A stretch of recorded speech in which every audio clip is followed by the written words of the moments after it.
Overthink कौन नहीं करता। लाइफ में जब भी कोई डिफ़िकल्ट सिचुएशन आती है या अगर आपको कोई इंपॉर्टेंट डिसीजन लेना है, आप उस सिचुएशन को एनालाइज करोगे ही तभी सॉल्यूशंस निकलेंगे। लेकिन हम इस सोचने में इतना ज़्यादा खो जाते हैं कि थिंकिंग ओवर थिंकिंग में कन्वर्ट हो जाती है और फिर ये ओवर थिंकिंग इवेंचुअली एक हैबिट बन जाती है और ये हैबिट आपकी मेंटल हेल्थ के लिए बहुत ही बुरी है। और इसलिए आज हम ओवर थिंकिंग के सॉल्यूशंस को डिस्कस करेंगे। हाय हेलो नमस्ते, welcome back to my channel. Thank you so much for being here and if you new, I am Tanya और आज हम ओवर थिंकिंग के बारे में बात करने वाले हैं। थिंकिंग ओवर थिंकिंग में तब कन्वर्ट हो जाती है जब आप अपने थॉट्स को बंद ही नहीं कर पा रहे, वो ऑफ बटन ही नहीं दब रहा। ऐसा लगता है कि आप पैरालाइज हो गए हो और इतना ज़्यादा सोच चुके हो कि अब आप कोई डिसीजन भी नहीं ले पा रहे, ना कोई एक्शन ले पा रहे हो। And this mostly results in anxiety for many people. अब इस बात को ध्यान में रखते हुए सीधे सोल्यूशंस की तरफ चलते हैं। Solution number 1, catch your self red handed. हम सब हर समय कुछ ना कुछ सोच ही रहे हैं, बट व्हाट इज़ इम्पॉर्टेंट कि वो अवेयरनेस होनी चाहिए कि कब ये थिंकिंग ओवर थिंकिंग में कन्वर्ट हो गई। कैसे कर सकते हो आप ऐसा? I will give you an example. Suppose आप रात को सोने गए हो, राइट? आप लेटे हो और आपको कोई पुरानी मेमोरी याद आती है, मे बी कोई आर्ग्यूमेंट याद आता है and then you start thinking कि मुझे ऐसा बोल देना चाहिए था, मैं ये बोल सकती थी, मैं अगली बार मिलूंगा तो मैं ये बोलूँगा। तो आपकी थिंकिंग ऑलरेडी ओवर थिंकिंग में कन्वर्ट हो चुकी है। बट एक पॉइंट आता है इस ओवर थिंकिंग के टाइम पे व्हेन यू रियलाइज़ कि हाँ, मुझे ये सोचते सोचते 10 मिनट हो गए, 20 मिनट हो गए। That is when you pause, you take a deep breath. Exhale करने से बहुत सारी एक्सेस एनर्जी रिलीज होती है। So try exhaling from your mouth और उसके बाद इस अवेयरनेस को आगे बढ़ाने के लिए अपने आसपास की सराउंडिंग्स को देखो। बेड पे लेटे हो, बेड को फील करो, ब्लैंकेट को टच करो, फ़ैन को देखो, फ़ैन को घूमते हुए देखो। अगर आसपास कोई है तो उनसे बात करना शुरू करो। It will automatically break your train of thoughts and help you to stop over thinking. Second solution that I would suggest is emotional control. Control मतलब नेगेटिव वे में नहीं। It doesn't mean that you should neglect your emotions और suppress your emotions. All it means is आपको पता रहना चाहिए कि जब आप ओवर थिंक कर रहे हो तो आप फील क्या कर रहे हो। क्या वो रिजेक्शन है, क्या वो गुस्सा है, क्या वो जेलसी है, क्या वो लोनलीनेस है, क्या वो इनसिक्योरिटी है। आप फील क्या कर रहे हो जब आप ओवर थिंक कर रहे हो। Be honest with yourself. Once you have been honest with yourself, एक और चीज़ समझना इंपॉर्टेंट है कि हमारा हर इमोशन वैलिड होता है, पर वो सच हो ये ज़रूरी नहीं है। If you feel that you are unworthy, वो वैलिड हो सकता है। हो सकता है आपकी सराउंडिंग्स ने, आपकी लाइफ में सिचुएशन ऐसी आई हो जिसके कारण आप अनवर्दी फील कर रहे हो। But is it true? No, of course not. Everybody is worthy. So once you acknowledge your emotions, आपको समझ में आ रहा है कि आप overthink करते वक्त क्या फील कर रहे हो, and then you realize कि ये ज़रूरी नहीं कि ये सच है, it gives you a different kind of power to take control over your thoughts. Solution number 3, let go of the past. जब भी आप past की किसी चीज़ के बारे में overthink करते हो, 3 चीज़ें याद रखना ज़रूरी है। Number 1, nothing is going to change. जो हो गया वो तो हो गया, इट्स अ मेमोरी नाउ। वो प्रेजेंट की सिचुएशन नहीं है कि आप उसमें कुछ बदलाव कर लोगे। So why think about it. Number 2, you know better now. आप बेहतर जानते हो और अब आप वो गलती वापस से रिपीट नहीं करोगे या वो सिचुएशन वापस से रिपीट नहीं होगी। Trust that you have learn from it. और number 3, stop taking your self so seriously. कोई भी ये नहीं सोच रहा कि आपने इतने साल पहले या परसों या पिछले हफ्ते ये गलती की थी। हम ऐसा सोचते हैं कि लोग बैठ के सोच रहे होंगे यार वो क्या सोच रहा होगा, या फिर हम दूसरों के रिएक्शंस को याद रखते हैं और खुद को फालतू टॉर्चर करते हैं। हर कोई अपनी लाइफ में बिजी है और बाकी लोग उस सिचुएशन को भूल भी चुके हैं। जब इन 3 चीज़ों को आप याद रख लोगे तो ऑटोमेटिकली बहुत सारी ओवर थिंकिंग आपकी बंद हो जाएगी।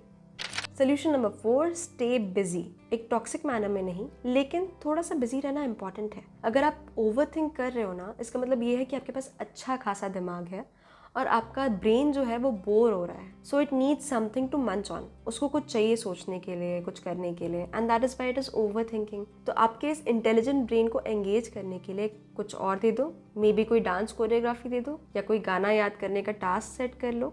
It will automatically give your brain to do something else और फिर वो पुरानी मिस्टेक्स, पुरानी मेमोरीज या फ्यूचर प्लान्स को ऑटोमेटिकली अपने दिमाग में रिपीट करना बंद कर देगा। Solution number 5, don't assume.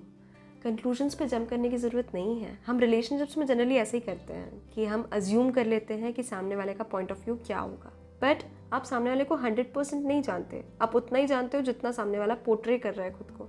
तो अगर किसी ने फ़ोन रख दिया तो डोंट अज्यूम कि सामने वाला आपसे बात नहीं करना चाहता। अगर आप अपने फ्रेंड सर्कल में बैठ के बात कर रहे हो और सब लोग बहुत शांत हैं तो डोंट अज्यूम कि कोई आपकी बात सुनना नहीं चाहता। हो सकता है वो बहुत ध्यान से सुन रहे हो। We are just assuming in the end. Assumption सच नहीं है. So it's better not to assume and wait for facts to reveal themselves. और अगर आप फैक्ट्स का वेट नहीं करना चाहते तो फिर कुछ पॉजिटिव भी अज्यूम कर लो. Solution number 6, release the need for perfection. Especially अगर आप अपने फ्यूचर प्लान्स या गोल्स या प्रोजेक्ट्स के बारे में सोच रहे हो तो आप इसलिए उस पर ओवर थिंकिंग कर रहे हो क्योंकि आप चाहते हो कि वो बिल्कुल परफेक्ट हो. But is that possible? Of course not. गलतियां तो होंगी. Perfectionism is not a reality. So instead of over thinking way ahead in the future, अभी प्रेजेंट की चीज़ों को प्लान करो, छोटे छोटे गोल्स बनाओ. That will be more productive instead of over thinking and trying to be perfect about your future goal, because that is not possible. Solution number 7, dump it in one place. कहीं पे भी अपने सारे thoughts को एक जगह लिख लो. वो किसी ऐप पे हो सकता है, आपके फ़ोन के नोट्स पे हो सकता है, किसी जर्नल पे हो सकता है. Right it all down so that you can understand what is the pattern. आप जनरली किन चीज़ों के बारे में ओवर थिंक करते हो, एंड देन एक्नॉलेज कि इसमें से कौन से पास्ट और फ्यूचर से एसोसिएटेड है. उनको हटा दो.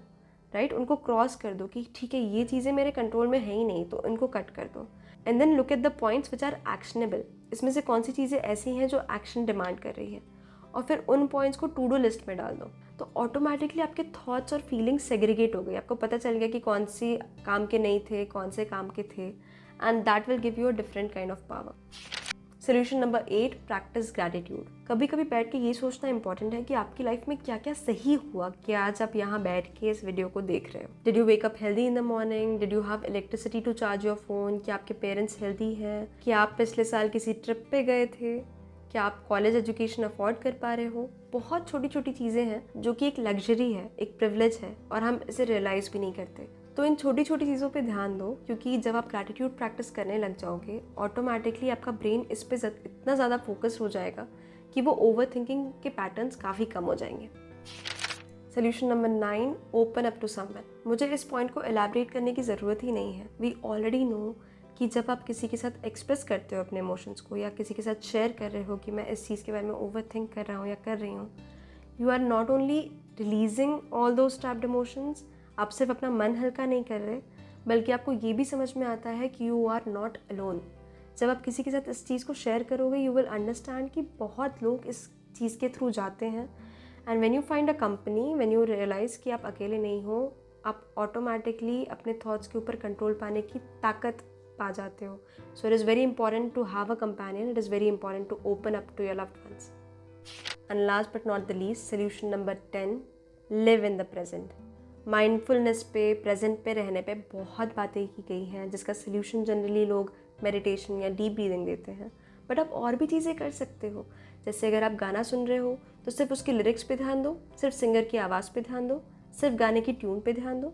या फिर अगर आप शाम को वॉक पे निकले हो तो सिर्फ अपनी सराउंडिंग्स पे ध्यान दो, अपने स्टेप्स काउंट करो, या फिर सब कुछ भूल के डांस करो. कोई भी ऐसी चीज़ करो जिसमें आपका इतना मन लग जाए कि सोचने का कोई स्कोप ही नहीं बचे, क्योंकि आप उस चीज़ में इतना ज़्यादा इन्वॉल्व हो. और जब आप किसी एक्टिविटी में प्रेजेंट में रहते हो, आपका माइंड ऑटोमेटिकली काम रहने की प्रैक्टिस करने लग जाता है. It's sort of a training, right. So mindfulness is very essential. और जब आपके पास वो ताकत हो या स्ट्रेंथ हो कि okay now I am ready, तब एक योगा मैट लो, बैठो और अपनी मेडिटेशन की जर्नी शुरू करो, because meditation is life changing. I will soon make a video on a beginner's guide for meditation, so stay tuned for that. So yeah, that is all that I had for you today. I hope आपको इस video में कोई solution आपके लायक मिला हो और आपको कुछ नया पता चला हो. And if you like the content, don't forget to like this video, comment and tell me कि आपको कौन सा point सबसे important लगा. And don't forget to subscribe to my channel. It really means a lot to me. And yeah, that is it for today. So I'll see you next time. Till then, lots of love, lots of warmth and lots of blessings. Peace. Bye.